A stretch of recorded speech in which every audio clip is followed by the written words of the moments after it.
Good afternoon, and thank you for joining us. And we do apologize for the very slight delay. In keeping with our theme of activities focusing on our planet, our environment, our climate, leading up to COP26, we are delighted to host this program on the green economy and to introduce the green economy as a potential career pathway for young people in the future. The United Kingdom will host the 26th United Nations Climate Change Conference of the Parties, COP26, in Glasgow, Scotland, from 1st to 12th November 2021. The focus is on our planet and on our future. The Climate Connection brings people around the world together to meet the challenges of climate change through arts and culture, education, and the English language. It is about ideas, innovation, and real change. Please visit www.britishcouncil.org/climate-connection, climate-connection to find out more on how the British Council is contributing to address the climate challenge globally. Visit our page www.britishcouncil.lk/climate to know more and join our journey. Change can only happen when all of us, and especially young people, are actively involved, collaborating and innovating across borders and generations. Before we begin, let me remind you to please include your questions and comments in the chat section, and then we will take them up when we get to the Q&A section a little later on. So please do join in the conversation and engage today. To begin, Louise Coucher, Director Education and English, British Council Sri Lanka, who has for most of her career dedicated her time and effort to establishing programs and dialogues to support young people develop their skills and employability, will introduce the concepts and technicalities of the green economy. Louise, welcome.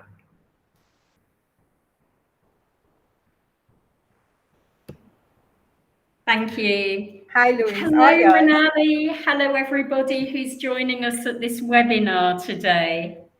What I'd like to do is just start off by thinking about what the green economy is.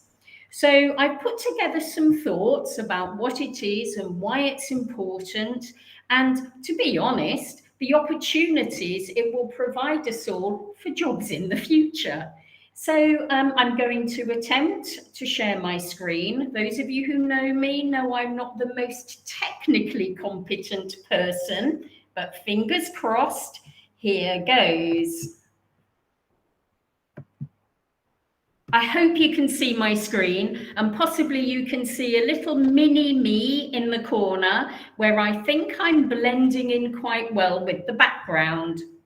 So this is about the climate economy.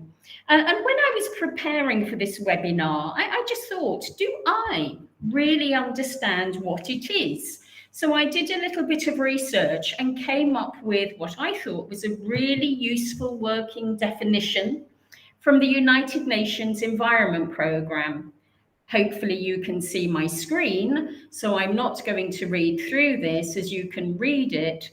But I think what is very interesting about the climate economy is that it isn't only about the physical resources, it isn't only about carbon emissions, but I think the significant piece for me is that it is about human well-being and social equity.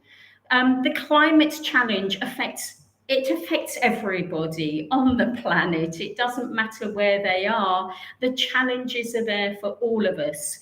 So the climate economy, for me, is about a responsible and a responsive economy that is socially inclusive to the benefit of everyone. I mean, I found this a really interesting, quite a mind-blowing statistic from the International Labour Organization, a UN agency.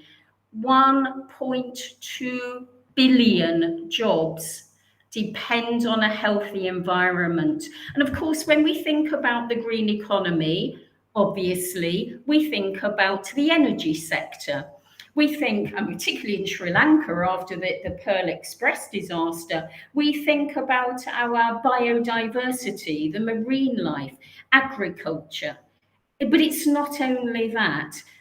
All other industries depend on a healthy environment, whether it's tourism, whether it's construction, whether it's manufacturing. All these factors require and can contribute to a healthy environment and can equally damage the environment. In addition to those 1.2 billion jobs, another interesting statistic was the 6 million more jobs that can come if we adopt a circular economy, moving away from the throwaway, disposable way of living and consuming. If we move towards the reuse, recycle, repair, if we move towards this cycle, not only is it good for the planet and for everybody's social benefit, but it actually creates jobs. And again, thinking about energy, move away from fossil fuels, think about renewable energy. 16 million jobs, which give climate and environmental sustainability, as well as providing employment opportunities. Hopefully you'll agree those are some pretty impressive statistics.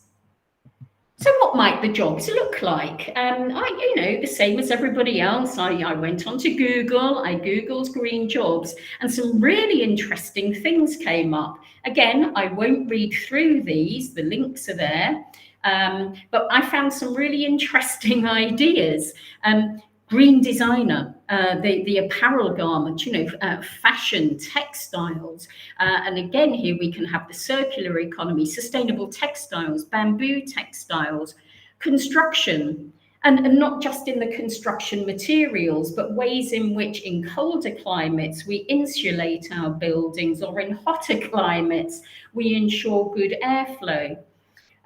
Some of two I personally really liked, well, three, Wave Maker, and I had visions of sort of waving at friends as they go past. But here it's actually talking about water energy and generating wave energy through the use of technology. Sustainable cook. I really like the idea of being a sustainable cook, but again, it's sort of cooking fuels. Do we use electricity as opposed to fossil fuels?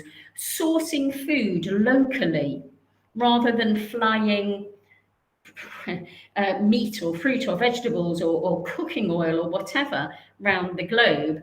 And one that I actually had to look up because I genuinely didn't understand it was the Green Mechatronics. Now, I'm a huge, Marvel Cinematic Universe fan, and I immediately started thinking of the technology superheroes use. But the mechatronics industry is very relevant, evidently, to car manufacturing, mechanics, and using IT and electronics. But I quite like the idea of being a mechatronic something. So these are examples, and as you can see, they involve a wide range of skills. Some of them are very, very technical, high efficiency electric network installer, and others tend to come in wider professional areas such as law, accountancy. And I think what is also interesting is many of these cut across sectors. So if we're looking, say, at creative green design or financial, environmental finance, environmental law, these professional domains cut across different sectors.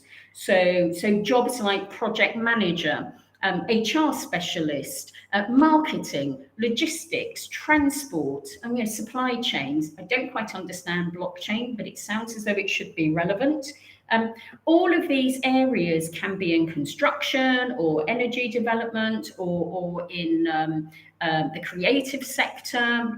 Digital creatives is an interesting area, agriculture, fisheries. Many of these jobs carry across. And so while we have phrases like mechatronics, and I genuinely did have to look that one up, I don't drive a car, At the same time, some of them actually look quite familiar. Farmer, designer, I mean, wave maker was new to me. Construction, the field of construction, accountancy.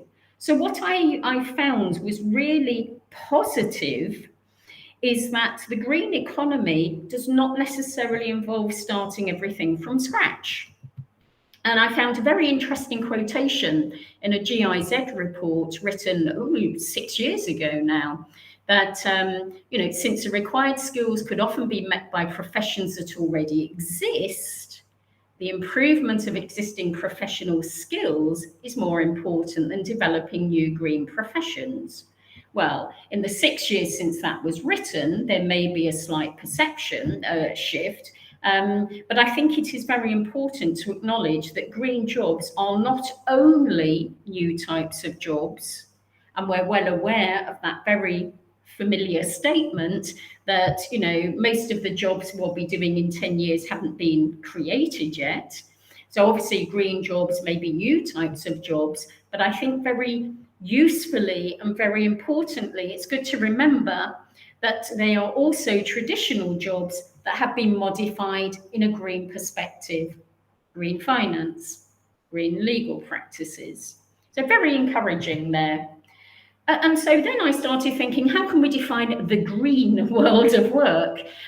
They are very, some of the same professions that are done differently, some new professions. And I think key here for anybody looking into the future about their employment opportunities can acknowledge that flexibility of employment is key.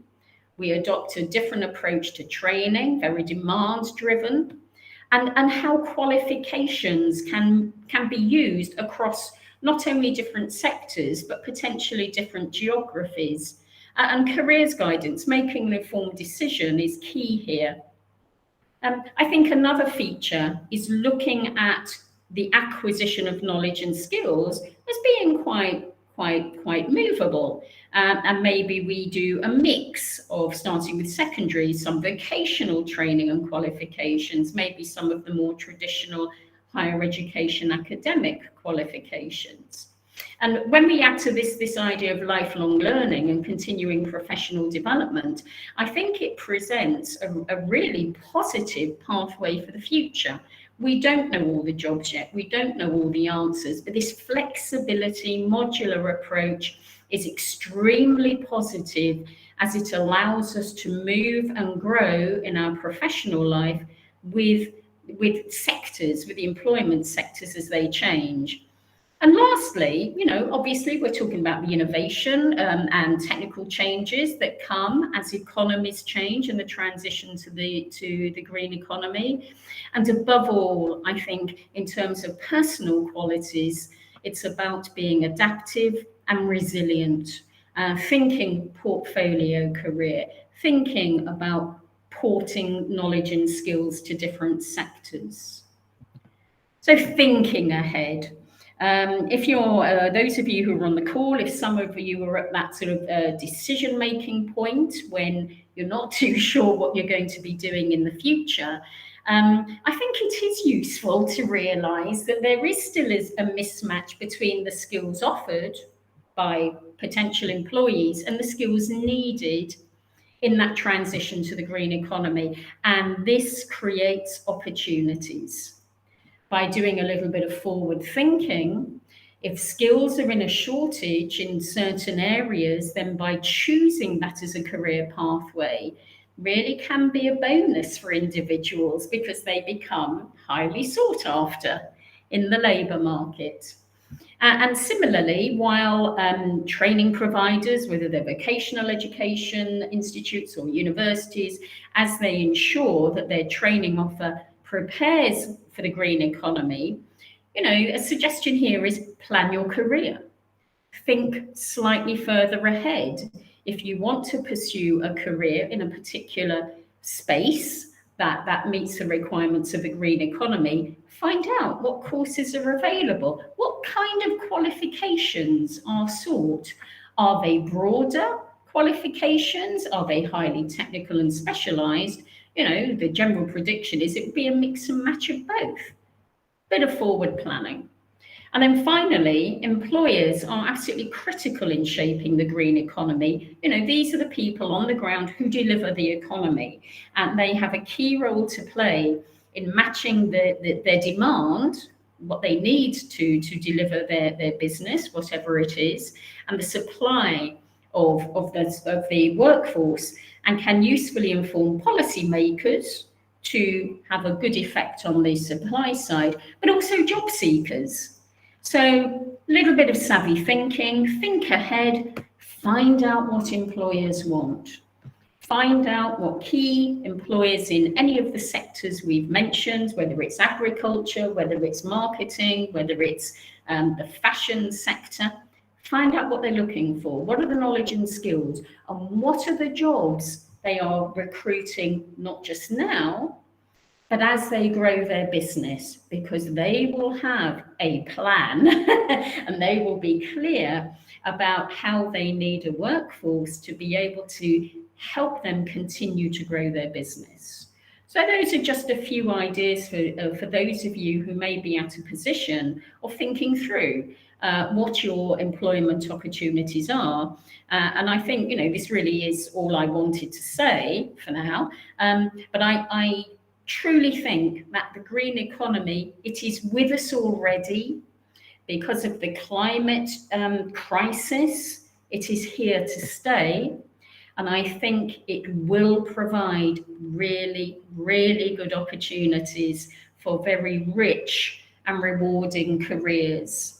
The last thing I'll say is on our website, we do have a number of short videos where different individuals talk about their journey in working in the green economy. So please do check those out.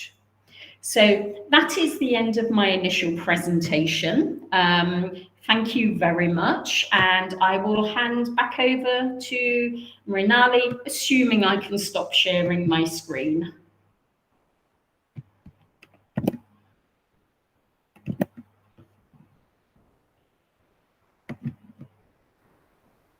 Thank you, Louise. You have stopped sharing your screen, and that was very encouraging. My IT skills are improving. Yes, excellent. Congratulations. I'm now moving on, and I'm going to bring on Mr. Janaka Jayalat and Professor Tilak Gamage, who will make presentations and hold a small discussion on study and career pathways. Mr. Janaka Jayalat, Deputy Director General of the Tertiary and Vocational Education Commission, TVEC, the apex body for the technical and vocational education and training TVET in Sri Lanka. With a science background at undergraduate and postgraduate levels in electronic engineering and computer sciences, he knows firsthand the high levels of skills required by industry. He also holds an MBA and is a PhD research scholar at AIT Bangkok. He has worked as project manager for 2 Asian Development Bank TVET projects in Sri Lanka, and currently holds the position of South Asian Cluster Coordinator of UNESCO UniVoc Network, coordinating 9 countries in the region in TVET developments and knowledge sharing activities. As Deputy Director General of TVEC, his overarching responsibility is to ensure effective and relevant vocational education provision in Sri Lanka. This includes areas such as labor market intelligence, e-learning systems, and careers guidance. In addition to a sector focus, and the green economy is very much an emerging sector. Welcome, Janaka. It's so good to see you, and thank you for joining us. I will now introduce Professor Tilak Gamage. Professor Tilak Gamage, Director, Quality Assurance Council, University Grants Commission. Professor Gamage's academic background at undergraduate and postgraduate levels is in environmental sciences, leading to a PhD in environmental engineering from the Graduate School of Science and Engineering at Saitama University. He also obtained a diploma in international environmental law from the United Nations Institute for Training and Research, UNITA, Switzerland. He served as the Dean of the Faculty of Fisheries and Marine Sciences and Technology at University of Ruhuna throughout 2008 to 2014. His experience as a practitioner is invaluable. As chair of the Quality Assurance Council of the University Grants Commission, Professor Gamage leads on the quality assurance of higher education in Sri Lanka, including a focus on international benchmarking and relevance of higher education qualifications to the labor market. Meeting the need of the green economy for highly skilled graduates is a priority. Thank you both for being part of the program, and we are looking forward to your presentations and your comments. Please go ahead. Thank you. Thank you very much, Minali, and thank you for your kind introduction. So I'm going to present few slides to uh, take over from the Lewis, what he has been mentioning regarding the green economies and how we can bring the Tibet technical, vocational education and training sector to the perspectives. So I would like to share my screen.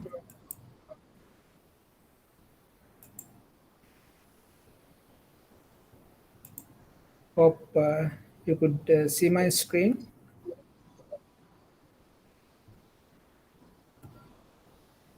So this diagram shows how the NVQs, I think most of you have heard this national vocational qualifications. This is the innovation what we did for last 15 years in the sector. Now, because previously, Janaka, they cannot see your screen yet. please let me see.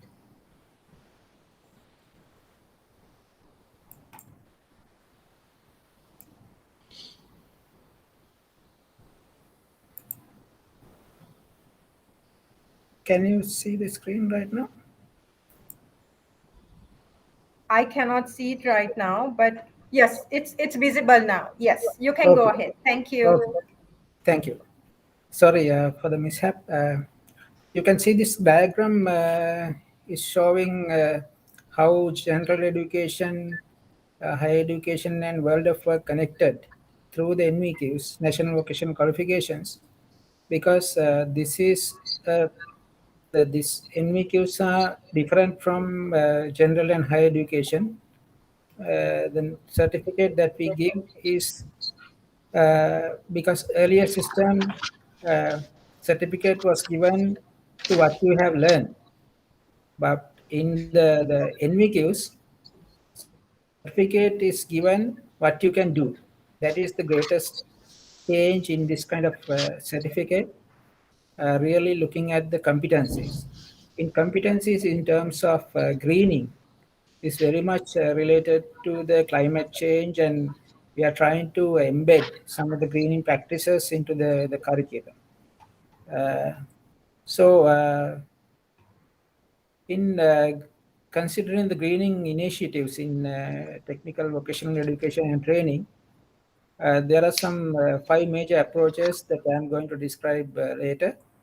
And we are trying to reduce the carbon footprint in maybe energy saving, deploying various resources and sustainable principles within the campuses. And also we are trying to green the curriculums because we want to address the various aspects of curriculum to reduce the energy, waste disposal, emissions. All these things are addressed in the curriculums. And another part of the story is screening research. So we are trying to embark on these research exercises, which gives very much insights into the greening Tibet. And some of the workplace, because now we are most of our offices or the workplaces are not energy efficient. So we need to aware the community and workplaces, employers, employees regarding how to transform our workplaces into the greening practices and places. As I said, there are 5 major approaches to apply the sustainability in Tibet. As I said, the greening campuses, greening the curriculum and training, greening research, and greening culture. After all, we have to bring, after bringing the workplace and community, we have to have a greening culture in the workplaces. And some of the curriculum innovations we address in our curriculums, because in Tibet we have different documentation regarding curriculums, because we first start with the national competency standard. That is the requirement of the industry. From that, we initiate 2 things. We initiate to provide the assessment resources, and we initiate to develop the curriculums. So with these things, we conduct the training. So one of the major concept is reduce, reuse, and recycle, and environmental safety, waste disposals, how to do the waste disposal thing, and low carbon emission, how to reduce the emissions, and how to do the treatments for the emissions to reduce the pollution. And some of the initiative is we recently introduced analog forestry. Actually, this is a sustainable earth restoration project that we are working with a private NGO, and we are trying to develop some training for the analog forestry. Analog forestry is a sustainable piece of land that brings an ecosystem within the environment to maintain the qualities of the environment. So we also came up with the environmental protection wet plan, vocational education and training plan, which gives much of the input to the green economy. And if you can see how we can implement the institutional greening plan, how we understand the processes of greening practices, and implement the institutional greening practices and lessons learned, awareness, monitoring the progress. There are various activities that I am not going to discuss everything. There's a process. If we inculcate these practices, we can bring the real initiatives into the system. And some of the things that need to be transformed into the green agenda is there are 4 segments: social, economic, political, and environment. So in the social aspects, there should be some decent jobs, gender equality, climate migration, inclusive growth, health hazards. These are the things that we sometimes addressed in our curriculums. And economic thing, there's a huge skills shortage in different demanding jobs, but most of the school system and university system are geared to the more or less the cognitive or knowledge-based courses. But if we go for skill-based courses, there are huge opportunities in the labor market. And the political wise, majority of the countries have ratified the Paris Agreement on climate change, because we are ratified thing. We have to comply, and we have to, there should be a compliance in our systems to maintain and meeting the sustainable development goals. And there's environmental practices also to be see. And so there are some various challenges like poor coordination, because we don't have good national plans, poor alignment of institutional strategies, limited capacities, and lack of partnerships. Now we are going to start some of these things. And if you go to this youthjobs.lk, there is a career interest test that you can test your career interest. There are various job opportunities listed here, and if you can go to this career interest test, and you can click all these options A or B, then you can actually see what is your career interest, like this graph. So it shows what you are good at. You are good at outdoor, practical, science, creative, business, office, or social. If you are good at social, you can go to the classification of occupations in social segment, uh, and you can look at some of the occupations and jobs there. And once you have selected that, you can see what are the jobs available for various categories. And there's a TVT guide that shows what are the courses. There are 6,000 courses to be selected from this database. You can select accordingly and register and apply from your computer even.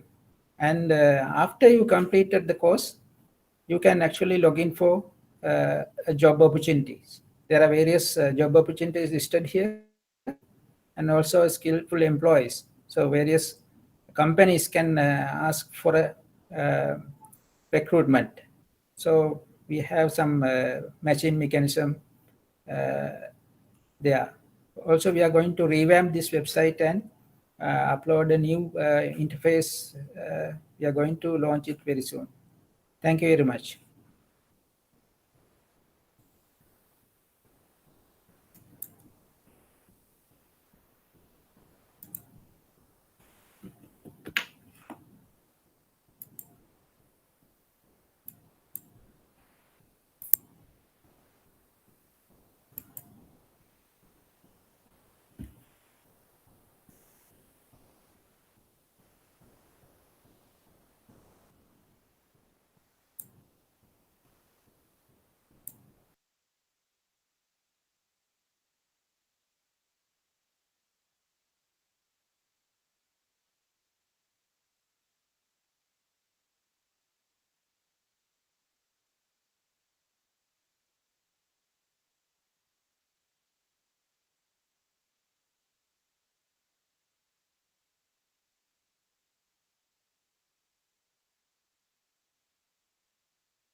Tilak, can you hear me? You can go ahead. Hello. Hi, Tilak. You are on. You can go ahead.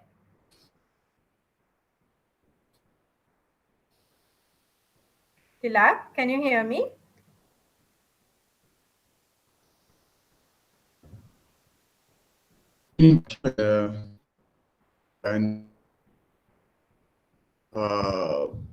Inviting me to join this webinar organized by the British Council. And Lucy spoke about the green, the definitions of the green culture, and then the green economy, and then the different kind of jobs. And as well as the Janaka spoke about the vocational education. Let me speak a little bit more general, that relevant to the Sri Lankan context, how that we want to look at our this perspective.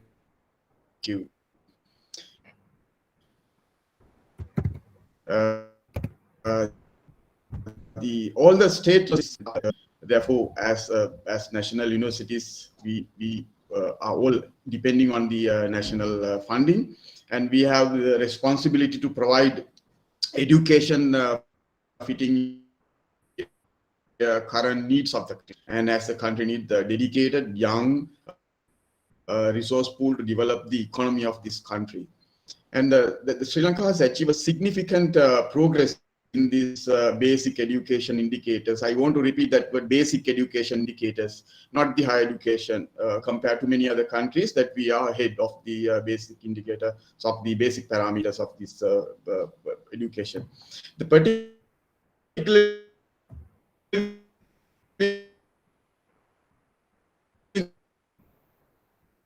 the South Asian region, also this is because it's education.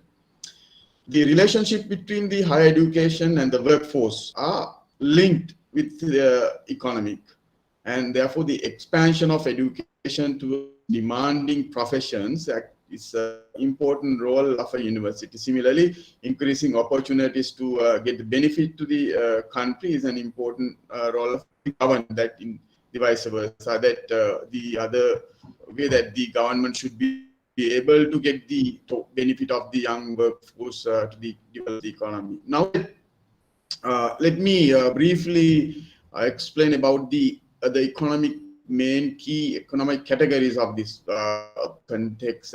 Actually, basically, if we consider three sector model, the economic model, that we can divide our economies into three categories. The first category is the sector or the primary category, or the primary sector, that covers farming, mining, the agricultural business and activities such activities. And then the second category covers the manufacturing and the business activities that facilitate the production of tangible goods. Those are the product outputs of productions, basically, that using the raw material that's coming from primary sector. And then the third sector is the responsible for services, and this service sector intangible goods, and more precisely services instead of goods. And it comprises various services industries, including transport, information services, securities, and other investment services. Normally, countries with economies centered around these service sectors are more advanced than the industrial or agricultural economies. That service sector is large, wider. The contribution to the national economies are larger in developed countries. That if I refer back to the Sri Lankan context, that agriculture has always been one of our major contributor in Sri Lankan economy, being the main livelihood of the majority of the population. It nearly comes to 2.6 million people of this country are farmers. However, the agriculture sector was the last or the least contributing subdivision to the economy, and its contribution is actually less than 8.5% in 2019. And again, when it comes to because being an island, fisheries is very important activity to our country. Again, that is the contribution is 1.4 as a percentage. Then the tea comes. The tea is nearly the third sector, that is the production sector, agriculture sector, that is again 0.8% of contribution. Then we consider the industrial sector, the second category. The largest proportion of the industrial sector is that is comprised of manufacturing businesses, which accounted to nearly 17%. And the third sector basically are services, ports, airports, the helping the market, the country, and that actually the aviation hub, the port of Colombo, and those are large service providing category that belongs to these economic categories. And therefore that there is a growing also software industry in the country is also growing. And then those companies, those sectors are very competitive in the world arena, and and also that our tourism sector is expanding very fast. Then that's again one of the key service area that provided by Sri Lanka. And if Sri Lanka embark to or wish to become a major transition to its economy, massive changes needed. Is required in all categories. I mean, basically that if you want to transform this into a green, that we need a big effect. And Sri Lanka actually, what Sri Lanka at the moment need is to expand its intellectual human capital to compete the knowledge intensive service economy, because the service sector, as I explained, it is nearly 50% in as we consider as a sector. The contribution is nearly 50%. But that composition that of the services are not into a developed country, nature of a developed country. What we need is to change that to a knowledge intensive service area. That is how that we can transform, that is how that we can bring that our economies are stronger and make these country economies more greener. And for that, higher education has a greater role actually to equip our young population with the necessary competencies. The higher education structure of the country should be able to produce a skilled graduate into that direction. That in the Sri Lankan university system, that we are actually providing, you won't believe that we are providing 500, nearly 500 undergraduate courses, actually oriented to different areas: science, technology, engineering, humanities, arts, and different sectors.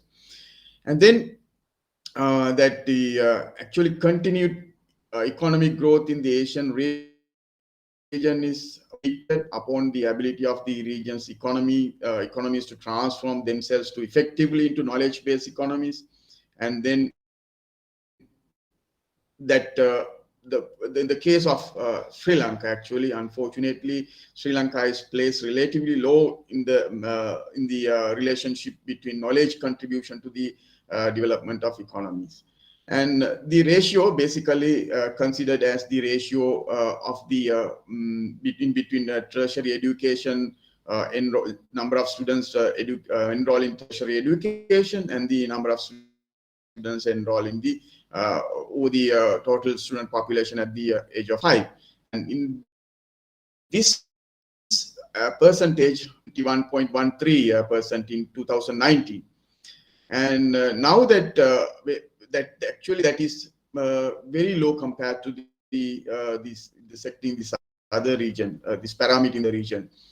Normally in low middle income countries, that is 24.21, and we are little below. And therefore that what we need to understand is the science and technology education, and the importance of science and technology education in this country, and to make that education knowledge-based service sector more focus on that, and make those education, as Luis and Janaka said, that there are categories of green jobs that are identified in the green economies, that what we can select the path is actually that make the service sectors more knowledge intensive, into more service sector in the economic category, and then make them greener, and then and also the production sector greener, that with the options that given by the Lucy and the Janaka. I think that is my view on this subject. Thank you very much.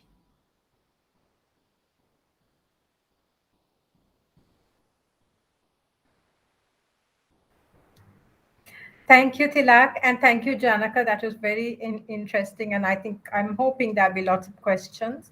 I'm now going to bring on our next speaker, who is Mr. Sanat Ukwata, Chair, Tourism Sector Skills Council, who will speak on what the green economy looks like in practice.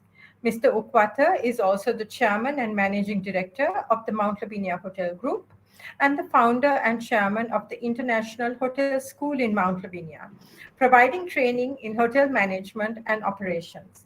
He is the current president of the Hotels Association of Sri Lanka, which comprises 250 member hotels from all regions of the country.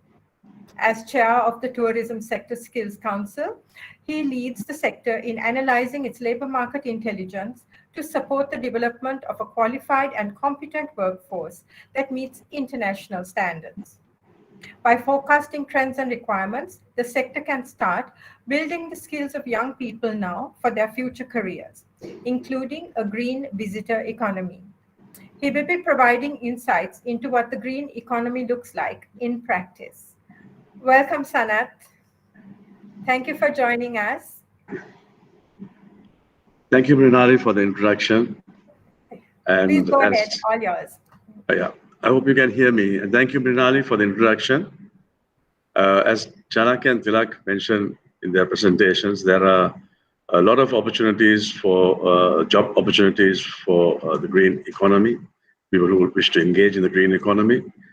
And as Tilak mentioned, tourism is one of the fast expanding economic activities in the world prior to the pandemic, of course. Now we are the worst impacted after the pandemic. But nevertheless, in Sri Lanka, we have 10% of our economy is depending on tourism industry.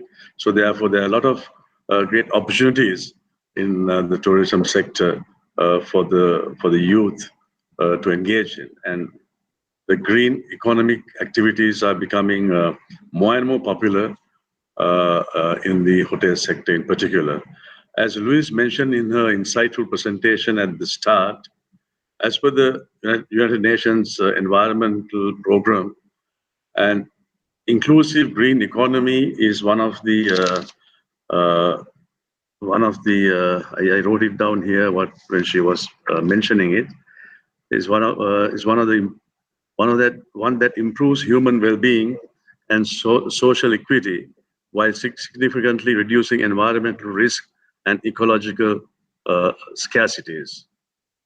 People, of course, have many different interpretations of what is a green economy is about. For example, Georgina Mays from UCL says green economy is one that fundamentally embraces the dynamics of the Earth's life support system and ensuring that the benefits can flow to everyone, present and future. And according to the UN Environmental Agency, a green economy is defined as low carbon, resource efficient, and socially inclusive economy. And in my opinion, I believe green economy is going back to our roots, reversing some of our advanced yet harmful new habits to old ones, with a plan to save our planet and, of course, to save our future. In good old days, when I was growing up, I remember we didn't have PET bottles or plastic bottles that we are using everywhere today. We use recycled glass bottles. Even newspapers were recycled. Nowadays, we place all newspapers in recycled bins. But in our younger days, we used to get these vendors who visit our households every month and collect all the old newspapers, and they take it away and sell it to some other businesses or whatever. So we even the laundry, we didn't have such laundry services like what we have today. When we were young, we used to clean and wash our own clothes. But of course, today we have our own washing machines at homes using very harmful detergents for washing as result. So today, most of us have no idea of the pollution and damage we cause to the environment by these habits, which we take it for granted simply because it's so convenient to do so. So I believe there's nothing wrong in it. It's convenient, but nevertheless, we are causing damage every time we use these very harmful detergents. But with the climate change happening around us, people are taking a lot of proactive measures to address this. So I do believe that today's discussion topic on the green economy and the opportunities available in the economy for young people is a very relevant point of discussion, and because it kind of open our eyes for the enormous challenges we are confronted with by modern lifestyles, as our lifestyles is placing a lot of pressure on the Earth's resources. And we are also aware today how sensitive this topic has become, and we all collectively must take action to correct this course. So, as I said, this is a very relevant topic for all of us, and I hope the young people who are listening to this discussion will know that the tremendous opportunities which are available, and it's always good to start this dialogue and take little steps in the right direction to correct this course of action that we have been doing for the last, I don't know, generations or so, uh, uh, to play an active role in saving the planet for your future and for the generations to come. So, talking of visitor economy, that's a subject that I'm specialized in, as Ninali told you in the introduction of me, is that I represent the Hotels Association of Sri Lanka, apart from my own private business, the Mount Lavinia Hotel, which is a family-owned hotel, which my father built. We bought over from the British uh, governor's residence. It was formerly British governor's residence and later became a hotel. But nevertheless, talking of the visitor economy, the use of buzzwords such as eco-friendly, uh, green tourism has become the in thing in recent years. All these words are useless unless the industry make a conscious decision or a choice to reduce environmental footprints. The global travel industry prior to the pandemic was one of the fastest growing industries in the world. One out of every 10 persons were employed in the tourism industry. Tourism industry it's a wide industry, and the carbon footprints of a traveler is so widespread, unlike most other industries, whether it's an airline industry, which uses petroleum products, or hotel industry, cruise industry, ground transportation, theme parks like Disney Worlds and all those things. They're all part of this travel and tourism industry. Uh, so we need to be aware of all these touch points and how it contributes towards global warming, and above all, how we can reduce certain carbon imprints by engaging in important economic activities. I believe creating awareness is the key to success in this uh, field. So the point which I want to convey is we need to be conscious of how we could set about in our day-to-day lives by causing less impact on the planet. Basically, to maintain a more sustainable lifestyle. The mass-produced uniform travel experiences are becoming a thing of the past. Especially the millennial travelers today are so much into environment, and they really research into eco-friendly practices of hotels before they even make a booking. So it is becoming very conscious of what is there to offer, and they seek more authentic and unique touristic experiences, which causes less, I would say, less, damage to the environment. So thanks to all the good work done by a number of stakeholders and campaigners, such as Go Plastic Free campaigners, boycott products that endanger wildlife, these are some of the campaigners that have really opened the eyes of the travelers as well as people around the world. And also, I must mention here the projects His Royal Highness Prince of Wales is doing, like has introduced, like accounting for sustainability projects and Mosaic mentoring program to create opportunities for young people in most deprived communities to harness the power of positive thinking has helped create awareness of these facts, and people are learning and emulating these practices everywhere, especially His Royal Highness's sustainable approach for farming, the organic farming of how to run a farm profitably while adhering to environmental concerns are being studied and followed by young generations of farmers everywhere. So this organic vision and the practice of environmental sustainability and inclusive economy or societies are being shared uh, widely in the hotel industry today. As we see a growing demand of green hotels from customers, as I mentioned before, we see a steady increase in many tourists turning to green consumption of products of green procurement from local farmers, as the customers experience uh, an increased awareness of environmental damage due to excessive consumption of goods, energy, and water, not forgetting fossil fuel. So how the tourism sector is addressing this green climate issue?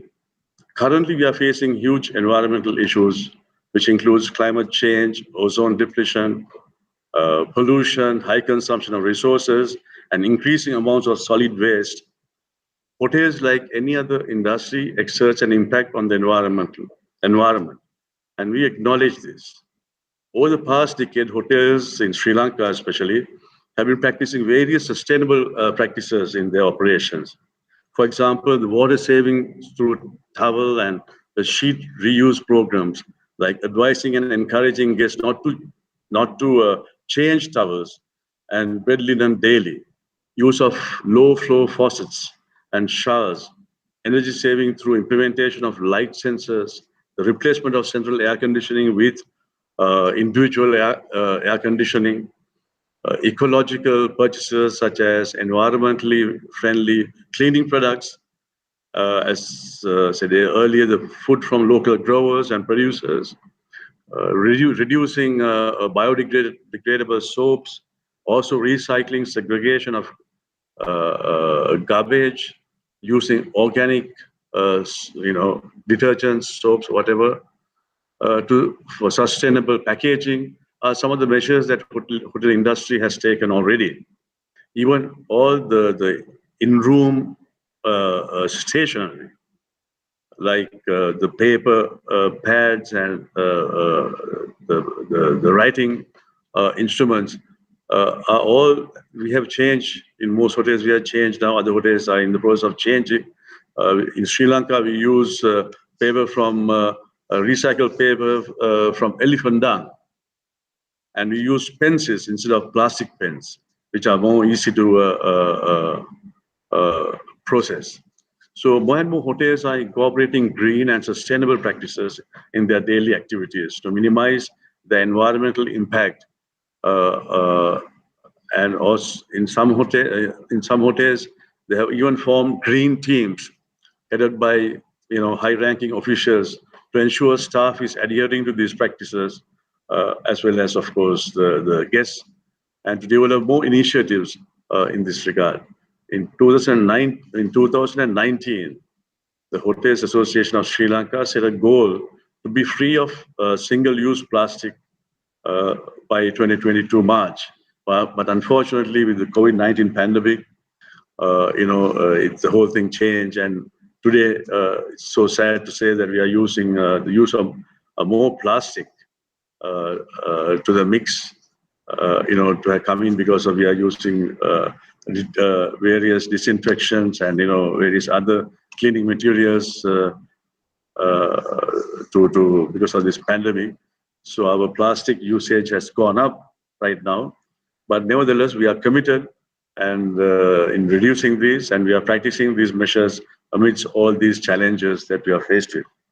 We strongly believe that the shift towards a green economy or a circular economy for sustainable growth is inevitable for any business that wants to be a true driver of positive change. And presently, our hotels are indeed in need of a coherent green policy to strengthen our current policies. So we are in the moment, we are in the process of working on a policy document to implement environment-friendly practices in our hotel industry. We're also encouraging our hotel partners to follow sustainable solutions like the certification, the globally accepted green certification system for hotels. So we want to give priority for this this environmentally friendly, sustainable practices in the hotel industry, and we welcome this sustainable practices have also opened up new job roles in the industry, such as sustainability practices, management, especially in waste management. There's a whole new sector of opportunities have opened up in that segment, the waste management segment, then the energy management, then the naturalists and the horticulturists, have joined in the industry in large numbers. So there are a whole set of new opportunities are available in the hotel industry. So as this area is still relatively new, yet becoming more and more important, obtaining a qualification for example, in environmental sciences and sustainability and renewable energy can set you up for a steady career, as these jobs will be in demand in time to time. Education is the stepping stone to any career, and channeling your education in the right direction is key. The hotel industry is a great and progressive industry. It is also a rewarding industry. When I say rewarding, because it's the only industry in Sri Lanka that shares 10% of the monthly turnover or yearly turnover broken down to each month. We share 10% of our turnover with all our employees. We call this extra payment over and above the monthly pay, the service charge. So it is a very good incentive especially for the young, aspiring employees to join. It also offers meals on duty, variety of training programs, quick career progressions, and it's your oyster to obtaining jobs overseas as well. So I strongly recommend whoever's listening to our discussion, please think of hotel industry as an industry to make a career in, because we have great opportunities. We have great working environments in hotels. We are not like factories. We are a different work experience we have in hotels. So I would like to tell you before I wrap up that we all should stop and take a moment to analyze our day-to-day lives, educate ourselves on the harm we are causing, and take action now in the simplest way possible to reduce our carbon footprints, reduce our wastage, and protect our environment, and also engage in environmental friendly practices, and also seek employment opportunities in this particular sphere. Thank you so much for listening to my presentation.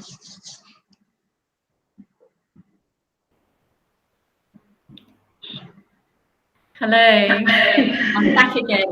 Thank you, Sanat. That was so interesting. I mean, I have my future job planned out. I was listening to you. You mentioned quality frameworks. Well, I am volunteering myself to be a global quality assurance specialist.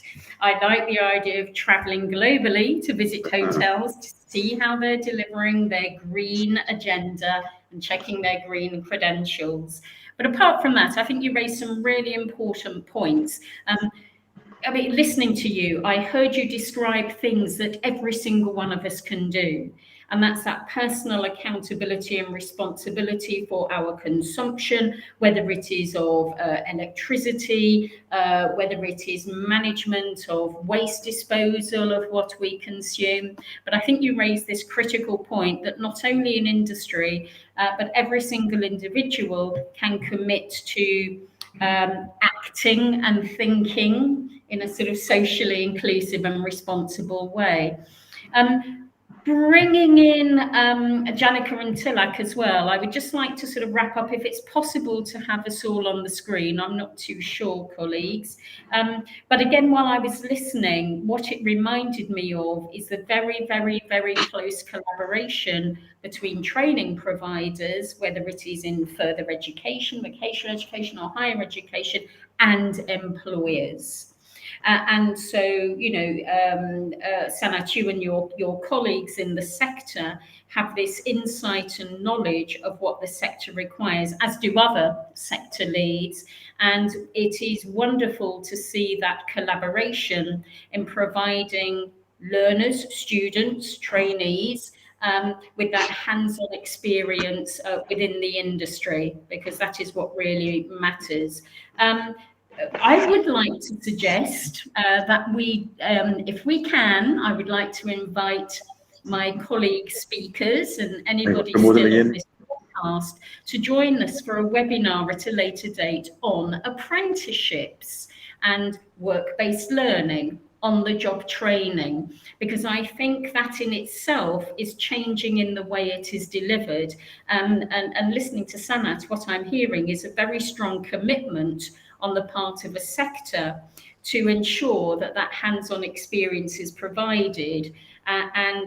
This is, I know, is acknowledged in the delivery of training courses in both vocational and higher education. So, gentlemen, a future webinar, perhaps? I would like to end there. We're running out of time. I would like to thank you all so much, my colleagues who've been contributing your time to share your thoughts and information. Thank you so much. I thought that was, it doesn't really matter what I think, but I do think it was very interesting and very insightful and very relevant for where we are today. So my deep thanks to you all. And also my thanks to anybody who is still on this webinar and listening to this recording. Thank you so much for joining us. I hope you found our contributions of interest and insight. Start thinking ahead, start planning that green career. Please do look at the British Council website. We do have resources available. We do regularly post updates on upcoming events.